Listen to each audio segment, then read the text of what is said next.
One of the biggest time wasters in my shop is just coming in and tracking all the things I need to get started, like my safety equipment, my tape measure, and my pencil. So I made this handy organizer shelf that I keep by my door. When I leave, I can put everything on it, and when I come back, I know right where it is. It's a pretty easy shelf to build. It's a couple of pieces of hardwood and some braces, and then on the top, I cut some recesses for my safety glasses, my tape measure, and my pencil. Then I added some dowels for my apron and my headphones. It's a great way to keep everything organized and get started a lot faster.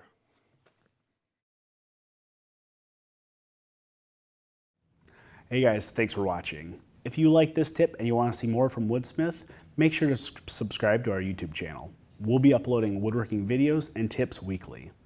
And trigger the bell, that way you get notified when we do upload those videos. Any links for plans or supplies we use for these projects will be down in the description. As always, thank you for watching.